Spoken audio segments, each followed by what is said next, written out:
अस्सलामुअलैकुम। तो क्या हाल है आप सबका। उम्मीद करता हूँ कि खैरियत से होंगे। दोस्तों, सहरा क्या होते हैं, सहरा कैसे बनते हैं।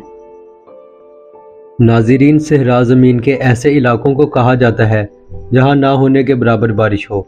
वो इलाके सहराओं में शुमार किए जाते हैं जहाँ औसतन सालाना बारिश 250 मिलीमीटर यानी 10 इंच से कम हो, या वो इलाके जहां बरसे हुए पानी से ज़्यादा पानी अमल तब खैर के ज़रिए यानी इवेपोरेशन के ज़रिए ज़ाया हो जाए। पानी की नायाबी या कमयाबी के बास इन इलाकों में सब्ज़ा कम होता है, या ये कहना भी ठीक होगा कि यहाँ सब्ज़ा 100 में से 1% बल्कि इससे भी कम हो सकता है। इन्हें सहरा कहा जाता है।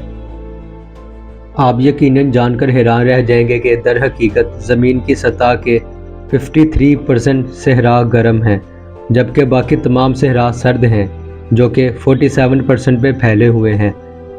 लेकिन इन मौसमों में कौन सी खसूसियात हैं जो उनको यकसा तौर पर वीरान समझते हैं। वो वजह शायद शदीद गर्मी या शदीद सर्दी भी हो सकती है। जी हाँ, सहरा सर्द भी होते हैं, इसलिए इन्हें दो हिस्सों में तकसीम किया जाता है। ट्रॉपिकल डेजर्ट्स खत्ते इस्तवा के करीब वाक़या हैं। ये आला दर्जा हरारत दिन और रात के दौरान बड़े थर्मल तूलो अर्ज़ और कम बारिश और नमी खसूसियात रखते हैं।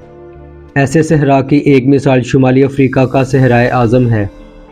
पोलर डेजर्ट्स सहराओं की तमाम खसूसियात को पूरा करते हैं, हालांकि ये खासियत है कि साल के गर्म तरीन महीनों में दर्जा हरारत 10 से 30 डिग्री सेंटीग्रेड और आज तक का सबसे ज़्यादा रिकॉर्ड किया गया दर्जा हरारत 38 डिग्री सेंटीग्रेड है। यहाँ आपको बताते चलेंगे, पोलर डेजर्ट को ही एंटार्क्टिका कहा जाता है। जी हाँ, ये एक सर्द सहरा है। दोस्तों, हमारी इस पूरी दुनिया में खुश्क सहराओं की तादाद 10 है और सर्द सहराओं की तादाद 8 है। दोस्तों, आप जब भी सहरा का नाम लेते होंगे तो यकीनन आपके दिमाग में एक खाली वीरान रेगिस्तान आ जाता होगा।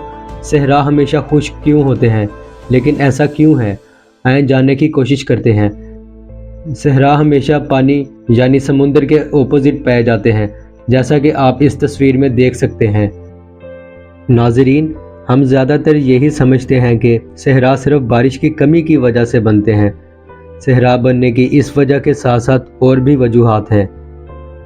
वो समझने के लिए ये समझना ज़रूरी है कि बारिश आबी बुखारात के उठकर बादल बनने से होती है। सहरा में दर्जा हरारत तो पहले ही ज़्यादा होता है क्योंकि सहरा ज़मीन के खत्ते इस्तवा के आसपास होते हैं।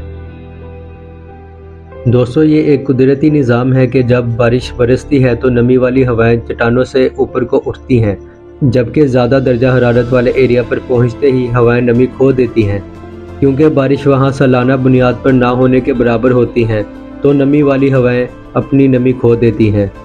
अगर कोई बारिश हो भी तो सहरा की रेत में नमी जज्ब होने से पहले ही दर्जा हरारत इस नमी को उड़ा देता है। दोस्तों, ये मिसाल है कि आप एक गर्म बर्तन के ऊपर कुछ कतरे पानी के फेंके तो जिस तरह से वो अमल होगा वही सेम रिएक्शन सहरा में भी होता है, और यही दर्जा हरारत चट्टानों पर जोर डालती हैं, जिसकी वजह से ये चट्टानें टुकड़े टुकड़े होकर गिरने लगती हैं। दोस्तों, हमारी इस पूरी दुनिया में जितने भी खुश्क सहरा हैं वो तकरीबन सभी के सब खत्ते इस्तवा पे वाक़या हैं, और खत्ते इस्तवा पे चलने वाली हवाओं को ट्रेड विंड कहा जाता है। और यही हवा जब सहरा के अंदर से गुजर रही होती है तो इसको रेन शैडो कहा जाता है।